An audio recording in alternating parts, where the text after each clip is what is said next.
Kalau rahmat hujan yang berlebihan akan menimbulkan bencana dalam bentuk banjir.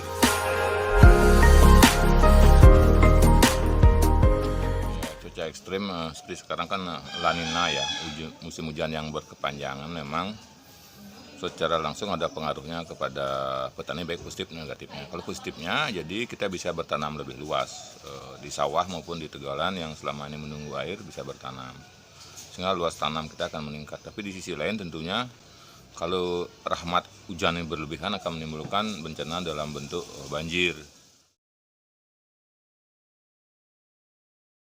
Pertama yang sudah terpapar mungkin di daerah Jemberana, ada kawasan padi kita di sekitar daerah di kecamatan Pekutatan, ada kena sekitar 1,5 hektar, tetapi itu sudah padi ya, ada juga kebun pisang, karena memang mereka terletak di pinggir sungai. Hal ini juga kan terkait dengan memang hutan kita yang agak terganggu di daerah barat, banyak dulu yang bolong-bolong, banyak daerah awen, sehingga air itu bisa tertahan di hutan, begitu turun dari hujan langsung lari ke sungai dan terbuang ke laut kan. Ekstrim juga pada musim kemarau mereka paling tidak punya air, sungai jadi kering. Orang banyak bilang kayak pangkung itu, kadang musim hujan airnya kebanyakan, kalau musim kering ada air. Di daerah Bangli juga kemarin ada bencana, mungkin ada tanam bawang kita yang di daerah Songan terpapar juga banjir, longsor, karena memang daerah itu sudah merupakan kejadian berulang dari tahun sebelumnya. Mitigasi agar petani melakukan mitigasi antara lain, pertama tentunya mereka sudah paham apa yang harus mereka lakukan. Namun karena daerah itu daerah memang karena vegetasi di atas, sekali lagi ada juga orang bertanam di lahan di atas 45 derajat kan boleh tanam ya, tapi karena juga tingginya minat tanam bawang, daerah miring pun ditanami. Jadi akibat longsoran air di atas itu karena kurang vegetasinya, hujan segera turun dalam bentuk banjir. Tapi kita upayakan nanti minta fasilitasi dari pusat, bagaimana mereka bisa bertanam kembali, konsepnya itu. Kan bawang sekarang juga lagi harganya lumayan, emang nggak turun dari mulai kemudian kita ribut uang mahal ya, cabai mahal sekarang udah mulai turun karena efek ada hujan orang bisa bertanam lebih, jadi kan gitu. Jadi petani tapi harganya masih di atas harga BEP yang mereka harus ini. Kalau petani biasanya gini, kalau harga sudah mahal turun dikit mereka bilang turun kan sebenarnya bukan begitu. Jadi kan masih di atas harga biaya produksi sih bawang yang cabai, tapi kan konsumen juga sudah mulai bisa menikmati harga yang lebih wajar.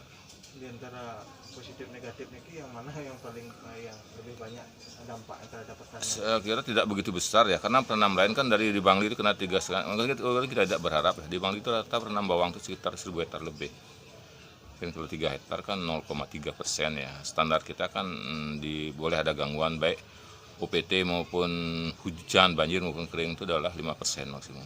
Kita tidak sampai 0,03 ya gitu. Tapi kita berharap tentunya semua pihak, kan bukan kami aja, karena juga vegetasi dari kehutanan, ada juga infrastruktur ya dari PU. Jadi semua pihak harus berkomitmen membangun agar dibuatkan jalan air. Selama ini kan air itu langsung lewat di kebun dia. Kami lihat karena di sana di Bangli. Terhadap petani yang mengalami kerugian mungkin ada?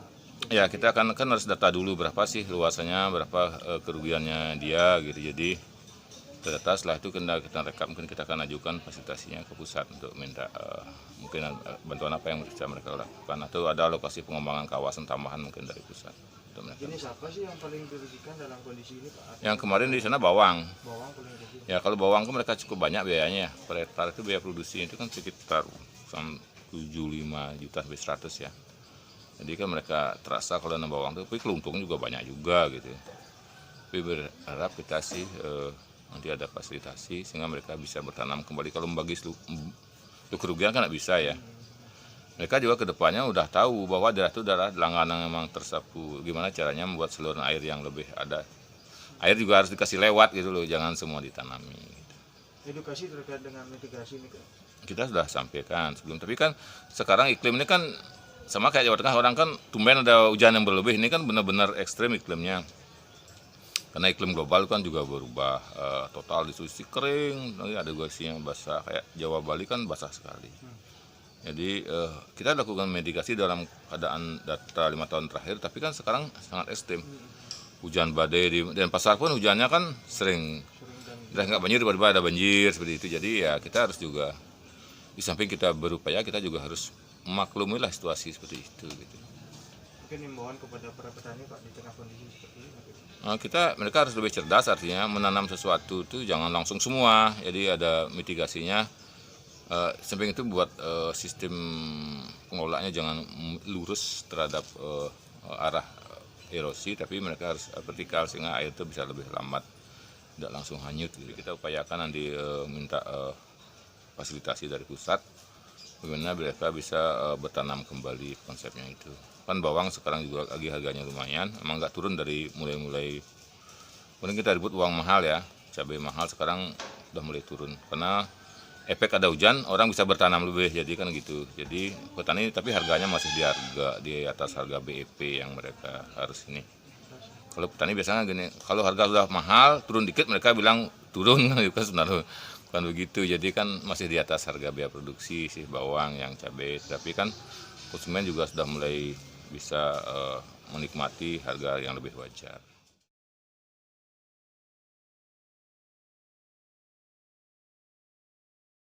Kira tidak begitu besar ya, karena penanam lain kan dari di Bangli itu kena 3,5, kita tidak berharap ya. Di Bangli itu rata penanam bawang itu sekitar 1.000 hektar lebih. Kalau 3 hektar kan 0,3% ya. Standar kita kan boleh ada gangguan baik OPT maupun hujan, banjir maupun kering itu adalah 5% maksimum. Kita tidak sampai 0,03 ya gitu. Tapi kita berharap tentunya semua pihak, kan bukan kami aja, karena juga vegetasi yang dari kehutanan, ada juga infrastruktur ya dari PU. Jadi semua pihak harus berkomitmen membangun agar dibuatkan jalan air. Selama ini kan air itu langsung lewat di kebun dia. Kami lihat karena di sana di Bangli. Terhadap petani yang mengalami kerugian mungkin ada. Ya kita kan harus data dulu berapa sih luasannya, berapa kerugiannya dia gitu. Jadi data setelah itu kita rekap, mungkin kita akan ajukan fasilitasinya ke pusat untuk minta mungkin bantuan apa yang bisa mereka lakukan, atau ada alokasi pengembangan kawasan tambahan mungkin dari pusat. Ini siapa sih yang paling dirugikan dalam kondisi ini Pak? Yang kemarin di sana bawang. Bawang paling rugi. Ya kalau bawang kan mereka cukup banyak biayanya, per hektar itu biaya produksi itu kan sekitar 75 juta sampai 100 ya. Jadi kan mereka terasa kalau nanam bawang itu, tapi keuntungan juga banyak juga gitu. Tapi berharap kita sih nanti ada fasilitasi sehingga mereka bisa bertanam kembali. Kalau membagi untuk kerugian kan nggak bisa ya. Mereka juga kedepannya udah tahu bahwa daerah itu adalah langganan yang memang tersapu. Gimana caranya membuat saluran air yang lebih ada. Air juga harus dikasih lewat gitu loh, jangan semua ditanami. Gitu. Edukasi terkait dengan mitigasi ini kita sudah sampaikan sebelum, tapi kan sekarang iklim ini kan sama kayak Jawa Tengah, orang kan tumben ada hujan yang berlebih, ini kan benar-benar ekstrim iklimnya. Karena iklim global kan juga berubah total, di sisi kering, ada juga isinya basah, kayak Jawa Bali kan basah sekali. Jadi kita lakukan mitigasi dalam keadaan data 5 tahun terakhir, tapi kan sekarang sangat ekstrim. Hujan badai, dan pasar pun hujannya kan sering. Udah nggak banjir, tiba-tiba ada banjir seperti itu. Jadi ya kita harus juga, di samping kita berupaya, kita juga harus memaklumi lah situasi seperti itu gitu.